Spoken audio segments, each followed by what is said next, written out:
Enchantment Lakes, Alpine Lakes Wilderness, Washington State. Has to be one of the top 10 bucket list must-do hikes in the country. Nestled high in the Stewart Range of the Washington Cascades above the town of Leavenworth lies a dazzling array of pristine, brilliant blue and aquamarine lakes and tarns beneath craggy, glacier-clad granite peaks. The scenery is spectacular and surreal, all above 7,000 feet. It is especially enchanting in the fall when the large trees turn a brilliant gold. The caveat, though, is that there is no easy way to get into the enchantments. The most common and ranger-recommended route is from the Snow Lake Trailhead off the Icicle Creek Road out of Leavenworth at 1,300 feet. The trail climbs relentlessly past Nadar and Snow Lakes to finally reach the lowest of the Enchantment Lakes, Lake Vivian. It is a trip of 9.4 miles with an elevation gain of nearly 5,500 feet. That is tantamount to climbing out of the Grand Canyon. In fact, this hike has been likened to the Grand Canyon rim-to-rim hike as to mileage and elevation gain and loss.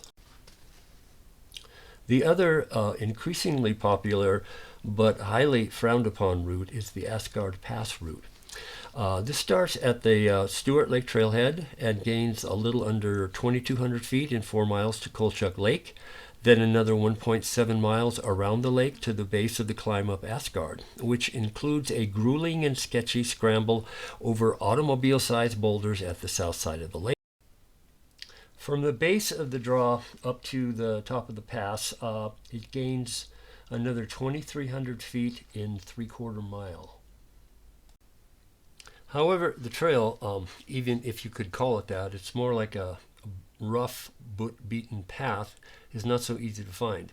There are cairns placed throughout the rock stream approach in some stream crossings, but you need to know what you're looking for. It is easy to get lost, as has been the case where hikers have strayed into the center of the rocky chute and found themselves in a Class 2, Class 3 rock scramble. There have been injuries, several rescues, and some deaths. If a body is successful in negotiating the sporadic cairns to the base of the cliff on the left side of the draw, he will find a definite yet rough path to the top. Most hikers taking this route will spend some quality time in what is called the core area of the enchantments by hiking the lakes top to bottom and following the Snow Lake Trail out. This has been our preferred route the 5 times we've done it, and always on Larch Weekend, as we call it. The trail out to the trailhead is long and grueling, and as a hiking buddy of ours who had done it several times has affectionately dubbed it the Snow Lake Death March. Anyway, the one-way trip over Asgard Pass to Snow Lake Trailhead is approximately 19 miles with 4,500 feet gain and 6,500 feet loss.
you.